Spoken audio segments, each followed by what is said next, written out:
Estamos aquí en esta tarde en un podcast más, siendo equipados y ministrados. En esta ocasión vamos a tocar el tema recuperando a los hijos discípulos. Y acá con ustedes tenemos a Rodolfo Rojas. ¿Cómo está usted? Muy bien, Leslie, siempre un agrado estar contigo, con tu presencia y con toda la gente que nos mira a través de las diferentes plataformas de YouTube y también la gente que nos escucha por Spotify. Siempre feliz y contentos y expectantes por lo que Dios nos va a permitir compartir y enseñar.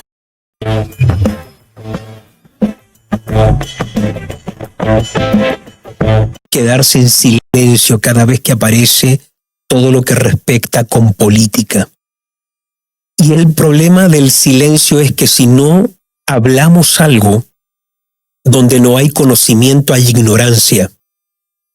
Y la ignorancia no es otra cosa que una herramienta del enemigo para finalmente, en vez de que algo ayude al avance, termina destruyendo. De hecho, dice la Biblia que mi pueblo pereció por la falta de conocimiento. Ahora, yo entiendo que es un conocimiento de Dios cuando habla Oseas 4:6. Pero también creo que como iglesia debemos manejar un conocimiento de muchas cosas que hoy vemos que de alguna o de otra forma están tratando de penetrar la iglesia, la cultura, la familia, y si nosotros decidimos callar y decidimos hacer lo que en dibujos animados, realmente el avestruz no hace esto, pero si decidimos hacer lo que hace el avestruz en dibujos animados, que es meter la cabeza debajo de la tierra, pensando que todo esto va a pasar, que no importa, nada malo va a ocurrir, y con la excusa, Dios tiene el control. Dios tiene el control. Dios sabe lo que está haciendo. Dios sabe lo que está haciendo. Eso puede ser muy peligroso porque Dios nos puso a nosotros como iglesia para también hacer cosas, para alzar nuestra voz, para poder discernir los espíritus, para poder diferenciar entre lo bueno y lo malo, pero más que eso, entre lo verdadero y lo falso. Entonces, política, aunque no es el tema que los cristianos les gusta oír, yo creo que nos necesitamos educar en este tiempo para que podamos dar respuestas claras a esta generación, a los líderes, para que podamos decirle a la gente, piensa, no tanto por quién tienes que votar, sino que aprende a discernir, aprende a pensar, aprende a ver bajo la luz de la palabra los ataques sociales, las artimañas políticas que se están jugando delante de nosotros y cómo tratar con ellas también. Claro, yo también opino que es muy importante hablar de este tema porque, aunque ha sido un tabú muy grande en lo que respecta en la iglesia, pero cuando uno no tiene conocimiento, para mí reina también mucho las desgracias, y la política hoy en día abarca todo, abarca hasta nuestros hogares, nuestra familia, hasta lo más íntimo, y creo que muchas veces la iglesia o como cristianos hemos pensado que la política son gente mala, sin Dios, impía, entonces no queremos meternos en esos temas y saber de política. Pero hoy en día, como decía Rodolfo, la política está llegando a todo, incluso nos quiere afectar nuestra cultura, nuestra manera de pensar, y también quiere afectar la iglesia. Creo que por décadas lo he visto, y como hablábamos anteriormente contigo, Leslie, esto se está sintiendo cada vez más fuerte. Y claro que es importante hablar sobre el tema, y aunque haya habido un tabú muy grande sobre este tema en la iglesia, pero hay que romper esos tabús, hablar del tema y indagar y tener un conocimiento más profundo de lo que implica realmente esto de gobernar las naciones, gobernar un país. Muy bueno. Y considerando lo que usted dice acerca de indagar, de conocer más a fondo, tenemos referencias bíblicas. Hay muchos hombres y mujeres de Dios que gobernaron países, que estaban muy involucrados en la política. Sí, de hecho, cuando tú miras la Biblia, tú puedes ver a Dios participando de las agendas de las naciones. Puedes ver a Dios involucrado no solamente en política, sino que dándole dirección a gobernantes, mostrándoles a ellos lo que deben hacer.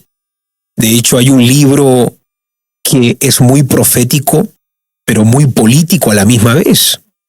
Tienes, por ejemplo, Primera y Segunda de Reyes, que es profetas y Dios tratando con los gobernantes de una nación, especialmente Israel, para poder llevar al pueblo de Dios por el camino correcto. También tenemos un libro que es muy profético y muy político, que es el libro de Daniel. Dios le da una noche un sueño a Nabucodonosor que él no pudo interpretar, de hecho hasta se le olvidó el sueño. No nos vamos a meter ahora en detalles ahí, pero él vio una imagen. Recuerdo que la imagen de Nabucodonosor, o el sueño que él tiene, es que él sueña con esta imagen cuya cabeza era de oro, el pecho era de plata, el vientre era de bronce, las piernas eran de hierro y los pies eran una mezcla de hierro y una mezcla de barro. Y aquí a través de esta imagen, Dios le revela a Nabucodonosor cómo se van a ver los próximos gobiernos. Obviamente él no sabía hasta que llegó Daniel con la interpretación del sueño. La cabeza de oro era el imperio babilónico. El pecho de plata era el gobierno medo-persa. El vientre de bronce era el imperio griego. Las piernas de hierro iba a ser uno de los imperios más brutales y fuertes de la época que hubo en la historia, que fue el imperio romano. Pero también nos habla del último gobierno que va a haber en la tierra, que son los pies, que es una mezcla de barro con hierro, y que nos habla de que en los últimos tiempos va a haber una apariencia de unidad. Sabemos que al final de los días se va a trabajar mucho esto de la globalización, pero también de tener un gobierno global, pero sabemos por la palabra de Dios que nunca va a haber unidad, porque siempre va a ser barro y hierro junto, porque es imposible tener unidad sin Dios. Es imposible. Pueden haber acuerdos sin Dios, pero nunca unidad. Y podemos ver a través de toda la Biblia cómo Dios de alguna forma involucró a hombres y a mujeres a estar cerca a gobernantes, políticos, reyes. Tú tienes a José, que llegó a ser el brazo o la mano derecha de Faraón, uno de los hombres más importantes y más prominentes de Egipto. Después de Faraón venía José, y cómo por medio de la sabiduría que Dios le dio a José pudo traer respuestas nacionales, y cómo pudo revertir una recesión en un tiempo donde iba a haber tremenda escasez, lo revirtió en abundancia, y finalmente a través de la sabiduría divina pudo haber prosperidad. Tú puedes encontrar cómo, por ejemplo, esta joven llamada Esther, hermosa, que llega al palacio, que piensa que solamente es una princesa que está ahí por su hermosura, al escuchar a su tío Mardoqueo, entiende que Dios la puso ahí para un tiempo en el que ella iba a tener que ser una esperanza de liberación para su pueblo, porque se iba a levantar toda una agenda política amanita de exterminar.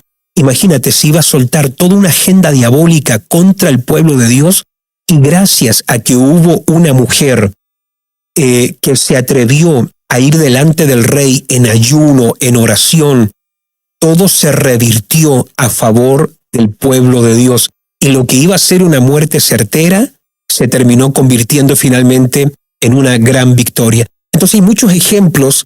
A lo mejor no tenemos ejemplos de gente que fueron gobernantes, aunque sí tenemos muchos reyes. El rey David fue un adorador, fue un profeta, pero también fue un rey gobernante. Aunque no vemos gente así directamente involucrada en política, sí hay muchos ejemplos donde personas estuvieron al lado aconsejando, dando dirección, mostrando lo que habían que hacer, y a través de estos hombres y mujeres de Dios vino mucha luz a los gobernantes. Uno nunca puede pensar que un gobernante, por estar en una posición de gobierno nacional, maneja más luz que un hijo de Dios. Te voy a decir, hay hijos de Dios con más revelación y con más luz que los mismos gobernantes que están dirigiendo a las naciones. Y una de las razones por qué los políticos no están logrando mejorar el mundo, sino que empeorarlo, es porque ya quedó en clara evidencia que ellos no manejan luz de gobierno.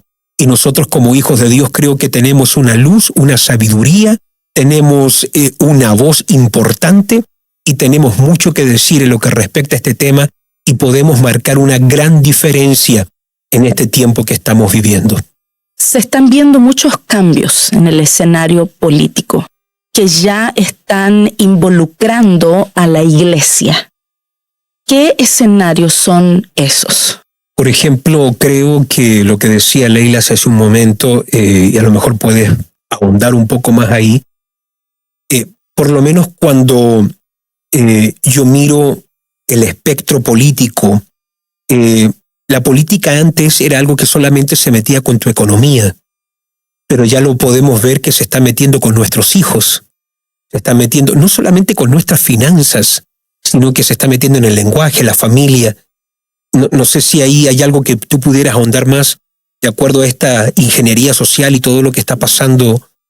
Claro, y creo que es ser muy ingenuo pensar de que la política hoy solamente abarca una área, lo financiero, ciertas leyes nacionales de seguridad o cosas así amplias de una nación, sino que hoy en día se ha visto que ya se está metiendo en nuestros hogares, en nuestra privacidad, muy, muy, muy de cerca. Y cuando hay ignorancia sobre el tema, entonces uno no sabe, cuando nos llega el momento de elecciones, de escoger un dirigente o de tenemos la opción de poder votar, de ejercer nuestro voto, si somos cristianos y no conocemos el tema, no conocemos la ideología, no conocemos lo que quieren implementar, nuestro voto, nuestra ignorancia, si votamos o no votamos también va a afectar. Entonces un cristiano no se puede esconder solamente y decir, no, yo no voto porque yo no estoy al tanto del tema. Tampoco está bien, ante mi opinión, sino que si uno tiene una posibilidad de afectar, uno debe ejercer su voto y quizás muchos cristianos se retraen pensando de que, bueno, no hay ningún partido que concuerda con mis creencias o con mis valores, porque algunas cosas son buenas y otras cosas menos buenas, entonces no quiero votar. Creo que no está bien, sino que en sueco hay un dicho que dice escoger entre peste o cólera, y muchos cristianos a veces sí nos encontramos en un momento de elección porque no hay un partido quizás que nos represente, un candidato que nos represente 100%, pero sí debemos ver cuál es más a favor de nuestros valores y de lo que nosotros creemos. Creo yo que deberíamos entonces indagar sobre esos partidos políticos o esos representantes políticos y escoger el que más representa nuestros valores y lo que nosotros creemos.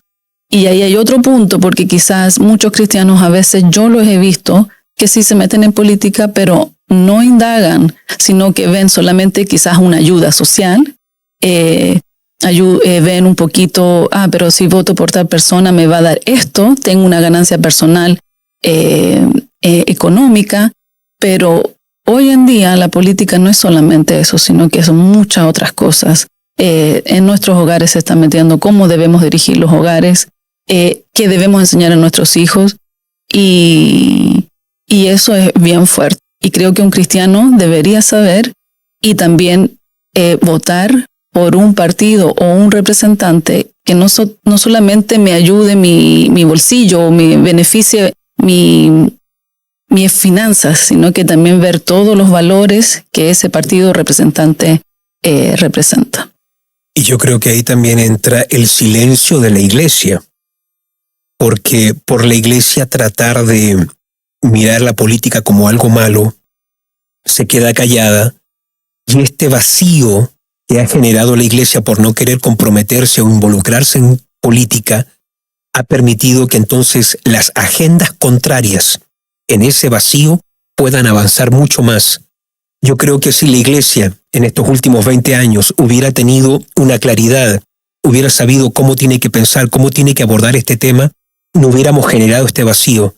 Y muchas agendas que hoy ya no solamente están dictando el impuesto que debemos pagar, sino que se está metiendo en nuestro lenguaje, cómo vamos a tener que hablar en el futuro. Se está metiendo con nuestros hijos. Ya ahora nuestros hijos no van a la escuela para informarse, van para ser indoctrinados. Se están metiendo con la familia. Entonces, eso es lo que hace un vacío y por eso tenemos que tener mucho cuidado con esto. Eso me lleva a pensar en la responsabilidad que tenemos como creyentes, o sea que la política no debe ser algo solamente que debemos informarnos, sino que también tomar responsabilidad, como decía usted. Y tocando el tema del socialismo, ¿qué amenazas o peligros ven ustedes entrando el socialismo y metiéndose de una u otra forma en la iglesia? Cuando hablamos de estas cosas, yo sé primeramente que esto va a despertar y quizás va a generar polémicas. Política es algo que despierta muchas emociones, ya que uno muchas veces son creencias muy fuertes. Me parece que lo dije en algún podcast pasado, que el morir a una creencia en psicología equivale a la muerte de un ser cercano. Cuando tú tienes que cambiar una creencia, es tan fuerte el dolor de tener que cambiar que equivale a matar a alguien. Entonces, por eso duele mucho cuando hablamos estos temas. Pero quiero dejar a toda la audiencia con una claridad y con un sentimiento de que no digo nada para ofender, sino que esta ha sido mi perspectiva por los últimos años. Yo llegué a Suecia a los 6 años de edad. He crecido en un país socialista y he visto cómo el socialismo ha sido un benefactor social, pero es un claro enemigo de lo que tiene que ver la Iglesia, Dios y la Biblia. Yo, como les digo, he crecido en un país socialista y una de las cosas que me he dado cuenta que cuando un país tiene esta inclinación política como lo tienen muchos de los países de Escandinavia, una de las cosas que se genera es un ateísmo, un humanismo y una persecución, quizás no física, pero muy mediática, de atacar todo lo que tiene que ver con pastor, con iglesia. Yo si en Suecia digo en un banco, yo soy pastor, me miran como que si yo fuera un alien, un extraterrestre, o como que fuera el líder de una secta. Hay mucho ataque contra todo lo que tiene que ver fe, Dios, porque el socialismo carga un espíritu. Y es que no quiere tener ninguna competencia. En el socialismo el Estado es Dios y es la única voz gobernante. Entonces, como en el socialismo el Estado es Dios, para el socialismo que haya otra voz que dirija la vida de una persona, de una familia, eso se va a atacar muy, pero muy fuertemente. Y lo hemos visto muy claramente. Por eso también vas a ver que dentro de las agendas izquierdas, socialistas hoy, hay también un ataque contra la familia. Hoy se habla mucho el término de la desconstrucción de la familia, que es lo mismo que la destrucción del hogar, del núcleo familiar, de uno de los diseños más importantes establecidos por Dios en la Biblia. Por eso existen 3 instituciones divinas: la familia, la iglesia y las naciones. Y si hay algo que se está atacando hoy en muchos de los países socialistas, es exactamente el núcleo familiar. Y ahora yo quiero hablar especialmente de Escandinavia. A lo mejor alguien me dirá, no, pero en mi país no ocurre esto. Bueno, aquí en Suecia, una de las cosas que estamos viendo muy claramente en este último tiempo es cómo se está tratando de apagar la voz de los padres dentro del hogar. Porque la familia también es una voz importante. Antes lo que un papá decía tenía valor. Antes lo que un abuelo decía tenía un peso. Cuando tú logras restarle importancia a la familia, no solamente le estás restando valor a un grupo de personas, sino a una voz importante. Porque cuando tú apagas la voz de la iglesia, cuando tú apagas la voz de la familia, de un padre, entonces es ahí donde el Estado puede dirigir, puede controlar con mucha libertad y puede sobreponerse a todo lo que la gente dice. Y en los países socialistas es impactante el descanso, la confianza y la seguridad que sienten en el Estado. Por eso aquí en Suecia, por si la gente no lo sabe, aquí en Suecia el Estado se le llama el papá Estado. El papá Estado que provee, el papá Estado que educa, el papá Estado que nos protege, el papá Estado que cuando nos pensionamos nos sigue sosteniendo.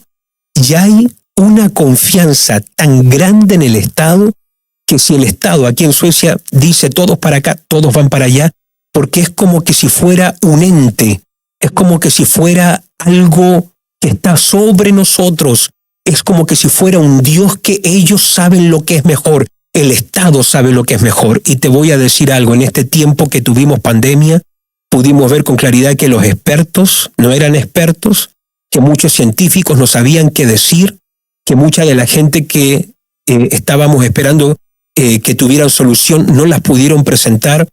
Entonces hay que tener mucho cuidado porque en países socialistas se nos enseña que el Estado sabe mejor que todos nosotros y eso es una mentira que tiene que ser dicha.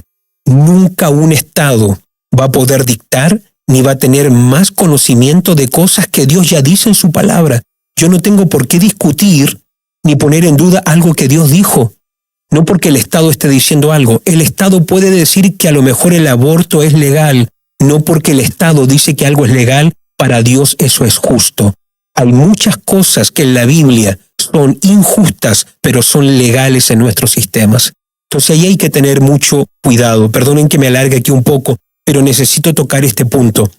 Porque en los países socialistas hay algo que está muy de moda, que es muy fuerte, muy típico, y es que el socialismo te ofrece algo, pero te va a pedir algo. Y el socialismo te dice, yo te voy a proveer de algo que tú necesitas. No solamente lo quieres, tú lo necesitas grandemente, y es la seguridad. El socialismo es experto en la oferta de seguridad, pero te dice, no te la puedo dar a menos que tú me rindas algo. ¿Y qué es lo que tengo que rendir? Para darte seguridad, tú nos tienes que rendir tu libertad. Porque socialismo es como algo que va a entrar a tomar control de todas las cosas, porque el socialismo busca el control, el Estado busca el control. ¿Dónde estás? ¿Qué consumes?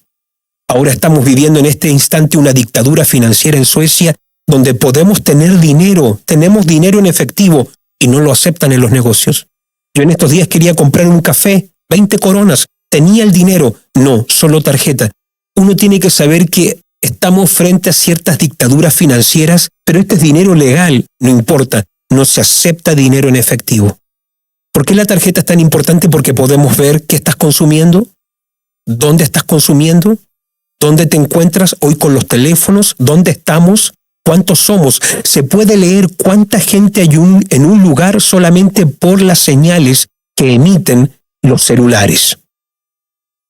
Hoy todo se trata de control. ¿A dónde vas? Hoy estamos frente a muchos permisos de vacunas, de pasaportes que van a ser obligatorios en el futuro para poder ir de un país a otro. Y a lo mejor uno dice, pero eso lo están haciendo todos los países, no solamente el socialismo. Bueno, el socialismo tiene en este momento 2 sedes muy grandes en el mundo.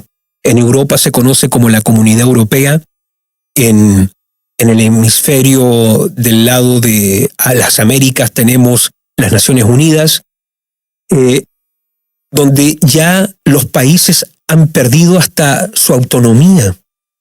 Ya los países hoy todos están caminando bajo la agenda que dice la Comunidad Europea, que está diciendo las Naciones Unidas. Hoy ya aún los países perdieron su voz. No solamente la familia ha perdido su voz, no solamente la iglesia está perdiendo la voz, sino que hay países y el que quiera pensar hoy diferente en el mundo, el que hoy tenga algo diferente que decir, se tiene que preparar porque va a ser perseguido. Hoy, si tú no piensas como lo están dictando ciertas organizaciones como la ONU, si no pensamos igual, si no hablamos igual, si no sentimos igual que ellos, y es aquí donde yo quiero dejar una palabra de advertencia, porque yo creo en el sometimiento a las autoridades, pero tampoco yo creo que uno debe llegar y tragarse todo sin discernir lo que está detrás. Tenemos que usar nuestro discernimiento para poder entender qué se está maquinando. Ok, me están poniendo esta ley, no va contra mi fe, la voy a respetar, pero ¿qué es lo que hay detrás? Y por eso en los días de Daniel, cuando se edictó la ley de que nadie podía orar a ningún dios por 30 días y que nadie podía adorar a ningún dios, había una ley que decía: no se puede adorar a otro dios sino a este rey. Bueno, ahí tenía Daniel la excusa perfecta: hay que someterse a las autoridades, la autoridad lo está diciendo, el rey lo está diciendo, el gobierno sabe mejor, ellos saben lo que es mejor para nosotros. Si ellos dicen que no hay que orar es porque ellos lo dicen, si ellos dicen que no hay que congregarse es porque ellos saben lo que es mejor. Y es ahí donde Daniel hace todo lo opuesto. Él abrió las ventanas, corrió las cortinas y 3 veces al día oraba a su Dios, mostrando claramente que no importando lo que una ley pudiera decir, él iba a tener una fe que iba a ser más fuerte que cualquier edicto promulgado por la Casa Real, porque su compromiso con Dios y su obediencia a Dios era más importante que la obediencia a cualquier estado y a cualquier gobierno. Poderoso. Esto nos deja, creo yo, una gran responsabilidad a nivel de iglesia. No podemos no podemos mantenernos afuera, no podemos estar haciendo oídos sordos o hacer como que nada pasa, sino que de alguna u otra forma tenemos que como iglesia tomar responsabilidad. ¿De qué manera podemos como iglesia tomar responsabilidad?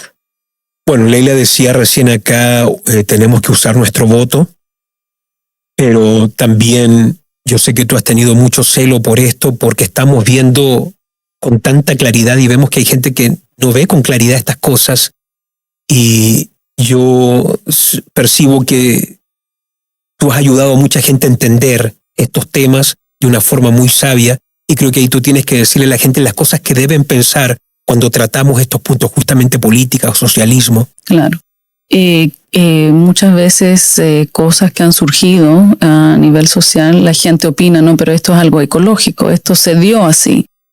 Y discerniendo y viendo y viviendo en un país muy fuerte, donde el Estado es muy fuerte, uno entiende de que no es así, sino que hay un plan, hay una agenda, hay una ingeniería social. Exacto. Muy planeada y muy minuciosamente planeada. Entonces, como hijos de Dios, como cristianos, no podemos ser ingenuos y pensar de que todo esto se ha dado ecológicamente. Y recién Rodolfo daba el ejemplo de Daniel, de un hombre que tuvo más temor de Dios que su gobernante. Y hoy en día estamos bajo los mismos principios. Lo mismo está pasando hoy en día. Porque ¿qué es el Estado? El Estado es un conjunto de personas. No son un Dios. No es una entidad de una autoridad máxima. Son personas, son ideologías. Y si uno va más allá a indagar cuáles son sus pensamientos, cuáles son sus planes, cuáles son sus metas a futuro, uno se da cuenta que es lo mismo que enseñaba Jesús. Se quieren enseñorear de la gente, quieren gobernarnos. Y entonces buscan de toda forma, y puede sonar bonito, una promesa puede sonar bonito, te vamos a dar esto, vas a tener esto, si votas por mí. Entonces uno no puede ser tan ingenuo, uno tiene que ver de que hay algo detrás muy fuerte que quiere indoctrinarnos. Por un ejemplo muy práctico, mis hijos en la escuela. Vivimos en un país donde tenemos libre expresión. Cualquier persona puede opinar y querer lo que quiera. Así no hay persecución abiertamente. No te vas a la cárcel por opinar algo, como en algunos países muy, muy cerrados. Pero les hacía yo a ellos entender, y tú puedes opinar ciertas cosas sin que alguien te salte y te lleve la contraria. No, toda la clase tiene la misma opinión de todo, de todas las cosas. Y como que nadie se atreve a opinar diferente, porque si no viene esa persecución de la presión de grupo, viene la persecución de los maestros, te miran raro, te ven. Entonces para mí yo les hacía a ellos entender, a mis hijos, no entienden ustedes, no creen ustedes que es un poco extraño que vivimos en un país donde es libre expresión. Sería lo más obvio que hubieran 100 opiniones de todos los temas, o por lo menos 10, o 3, o 4 diferentes opiniones en una clase de jóvenes de 12, 13 años, de 15, 16 años. No, todos opinan lo mismo y deben opinar lo mismo, si no hay un tipo de persecución de grupo. Y eso sí ha aceptado. ¿Me explico? Esa persecución para que todos opinen lo mismo. Y claro, como padres nosotros y como cristianos, como líderes, debemos entender y ver un poco más allá de que hay una ingeniería social muy fuerte. Y claro, no es que me moleste o me choque porque tengo una ideología política, sino que va contra los principios de Dios. Y cada vez que hemos hablado de estos temas con los niños o con personas, no es que me moleste quizás algo político, sino que va contra Dios, contra la palabra de Dios. Si hablamos sobre el tema del aborto, claro, es legal aquí en Suecia, muchos años ya, pero no es justo. ¿Me explico? Delante de Dios no es lo correcto. Pero si tú vas a opinar algo diferente, que tú no estás de acuerdo, por ejemplo, con el aborto, se levanta toda una clase contra ti. Que debería ser obvio, ok, si tú tienes otra opinión, bueno, la aceptamos, ningún problema, estamos en un país libre y todos podemos opinar diferente. Entonces aquí, en esta tierra, ha habido una ingeniería social de muchas décadas y que se ha visto ahora y lo han sabido hacer con mucha destreza, a tal punto que todos opinan lo mismo. Y eso a mí me impresiona mucho de un país que supuestamente es libre en su opresión. La gente no es libre completamente. Hay una opresión de pensar todos iguales, de opinar lo mismo, porque tenemos una ingeniería social muy fuerte que se llevó por muchos años. Y yo creo que en un país donde todos piensan iguales porque alguien no está pensando. Y ahí tenemos que tener mucho cuidado, especialmente en la iglesia, de aprender, nuevamente quiero repetir esta palabra, discernir. Discernir el espíritu del siglo, discernir las agendas políticas, discernir las motivaciones que hay con cada ley que están surgiendo, porque los políticos lanzan propuestas, pero la propuesta es para probar si el país está preparado para recibir esta nueva ley que en cualquier momento nos van a imponer. Y cuando nosotros hablamos del socialismo, tenemos que también aprender a leer las diferentes ramificaciones que tienen dentro de la sociedad. Hoy el socialismo con el feminismo, con organizaciones de aborto, con la educación. Con la educación. Hoy en día ya me enteré que Dinamarca va a poner obligatoriamente que el niño desde un año, desde el kinder, es obligatorio. Y eso es muy fuerte, porque hoy en día en Suecia es obligación la escuela desde los 6 años y no es permitido de enseñar en los hogares. Eso también, esa libertad se nos quitó hace algunos años recientemente. Aunque en Suecia nadie educa a sus hijos en casa. Entonces, ¿por qué sacar esa libertad? Claro. Y cada vez sacando más libertades, y hoy en estos días me enteré que Dinamarca ya va a comenzar con esa ley, con la excusa de que hay mucha gente extranjera en Dinamarca y que se deben integrar a la sociedad lo antes posible y comenzar desde pequeños, desde niños. Entonces, desde que tengan 1 año, su asistencia al kinder va a ser obligatorio. ¿Y quién dirige a la guardería? Esa guardería la dirige el Estado, estatal, completamente. Si hay guarderías privadas, muy, muy pocas, pero también son muy dirigidas y controladas por el Estado. Y tú vas a notar que hay países donde se le permite al padre educar a su hijo, Estados Unidos. Y Chile ha tenido esa libertad y espero que la puedan cuidar hasta ahora. Este podcast se está haciendo en el mes de noviembre del 2021 y Chile está frente a algo muy serio en los próximos días, a la misma vez también Colombia. Así que hay mucha gente que a lo mejor esto lo va a escuchar mucho más adelante. Chile está en este momento por cambiar su constitución. Sé que Colombia está frente a elecciones muy importantes y hay agendas socialistas, comunistas, que están avanzando con mucha agresividad y muy rápidamente, especialmente en Latinoamérica.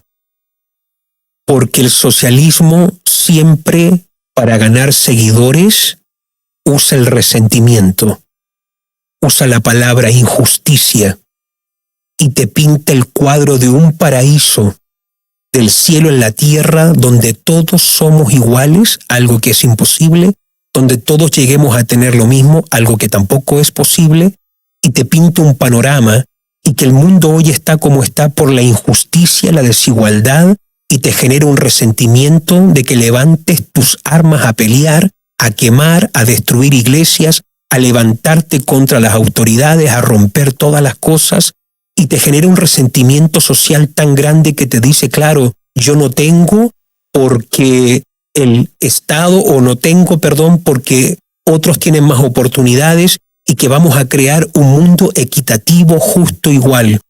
Y yo le quiero decir a la gente en Chile y a la gente en Colombia, y especialmente a ustedes los cristianos, yo se los digo como alguien que ha vivido en un país socialista por mucho tiempo.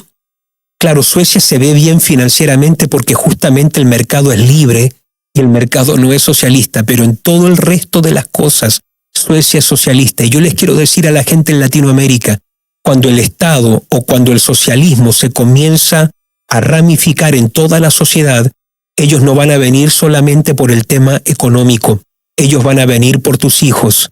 El Estado y el socialismo va a venir por tu matrimonio, ellos van a venir por tus generaciones, ellos van a venir por tu fe, ellos van a querer controlar la iglesia, ellos van a querer un día controlar a los pastores. Yo sé lo que es tener a alguien escribiendo todo lo que estoy diciendo para ver si digo algo equivocado que se pueda llevar a juicio. Hay que tener mucho cuidado porque el socialismo se ve como un buenismo. Oh, qué lindo, qué bueno. Quieren lo justo y lo bueno para todo el mundo, pero yo les quiero advertir, van a venir por todo, vienen por tu casa, vienen por tus finanzas, pero ante todo vienen por tu fe, vienen por tu iglesia. No te van a dejar un día predicar lo que tú quieras predicar, no te van a dejar educar a tus hijos como tú los quieras formar. Se van a meter en todo, se van a meter en todo lo que tú quieras hacer con tus hijos y te van a prohibir ciertas cosas como padre, porque el socialismo, una vez que se mete, va a querer controlar, igual que un pulpo, va a tener diferentes tentáculos que va a tratar de poseer, tomar todo lo que sea posible. Yo les quiero decir esto. Yo les quiero recordar esto, hijos de Dios, cristianos, amigos, hermanos, el Estado no es nuestra fuente primordial, nuestra fuente primaria es Dios. La palabra de Dios, hay ciertas cosas que ya dice que no tenemos por qué consultarlas con el Estado. No estoy hablando de rebelarnos, pero sí tenemos que estar preparados para esto, que va a haber un momento, al igual como le pasó a Daniel, va a llegar un momento como le pasó a Esther, donde se van a dictar ciertas leyes, y se va a necesitar a alguien que tenga el compromiso de decir esto no está bien. Alguien va a tener que levantar su voz en un instante y decir esto va contra la palabra de Dios, esto va contra mi fe y tenemos que estar preparados.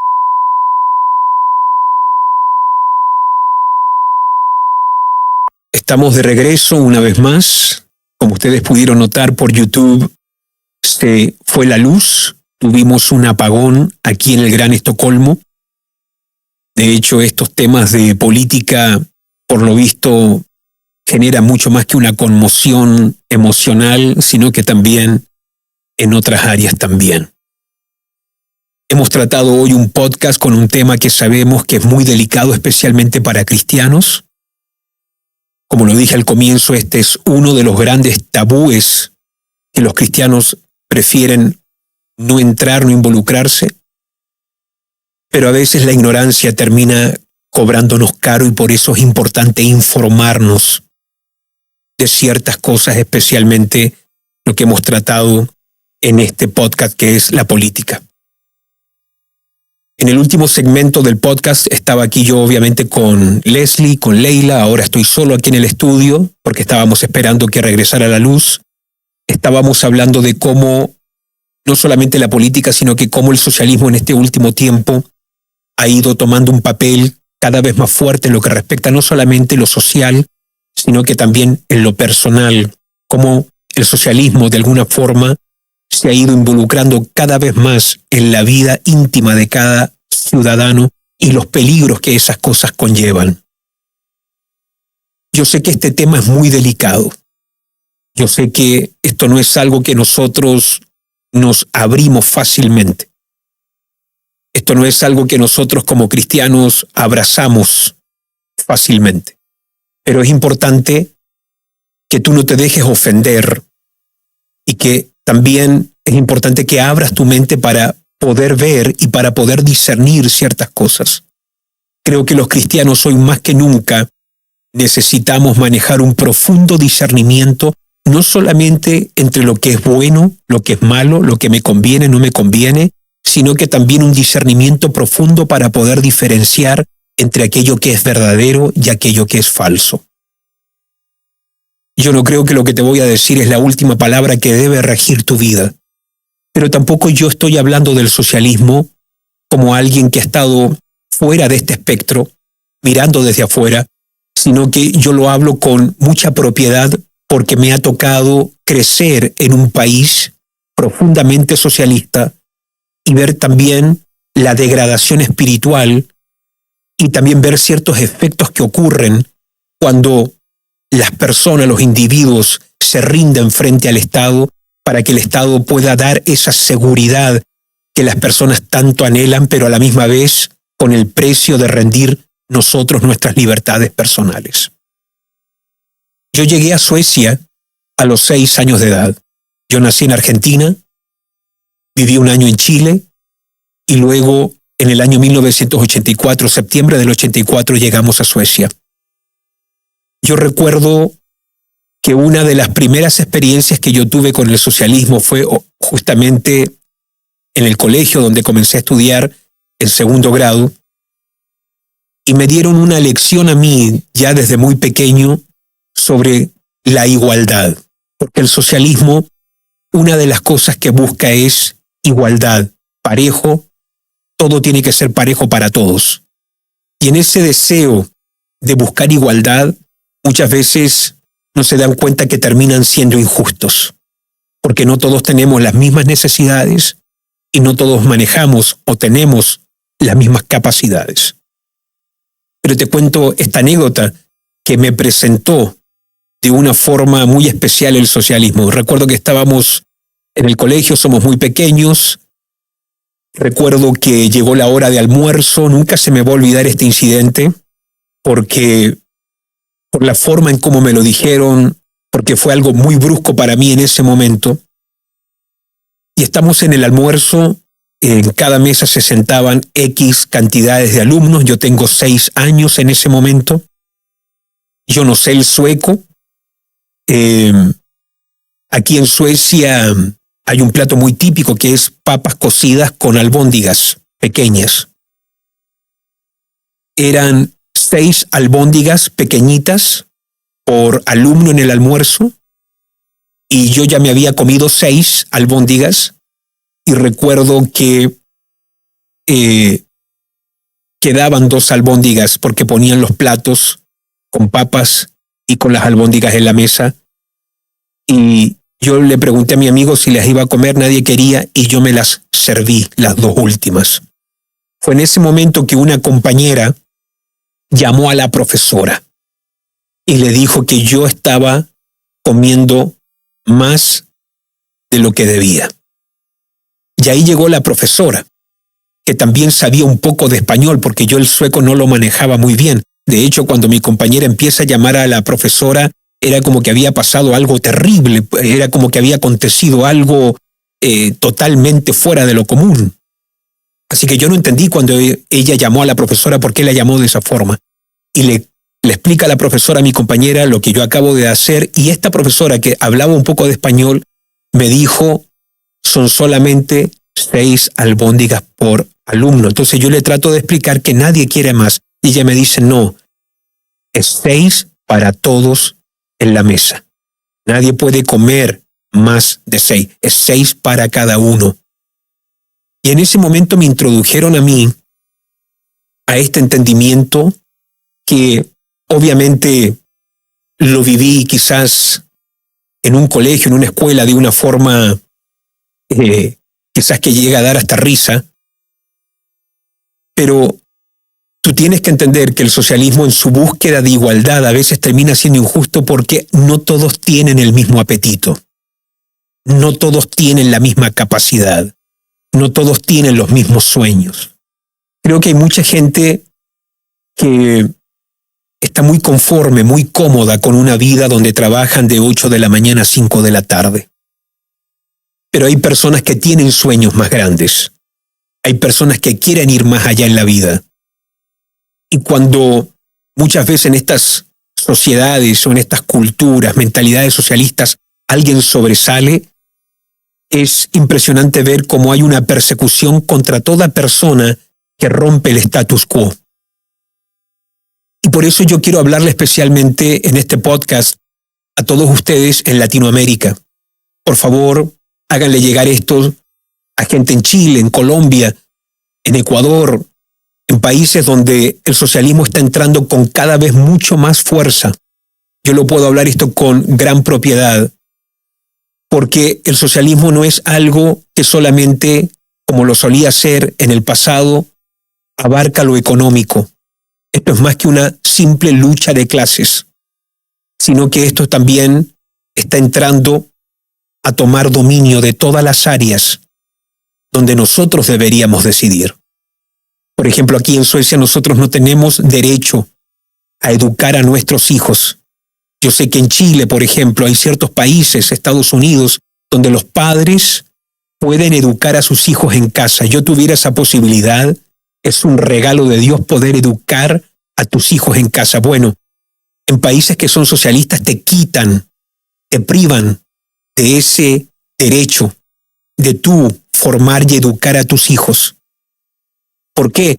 Porque el socialismo sabe que la escuela es el lugar de donde tú puedes ir adoctrinando y formando a alguien para que sea un sirviente, obediente a las reglas del Estado. Por eso, si ustedes en Chile, Colombia, no sé en qué otros países, Ecuador, Argentina, no sé cómo se verá, si tienen la posibilidad de educar a sus hijos, háganlo, porque llega un día que el socialismo ya no te deja hacer eso.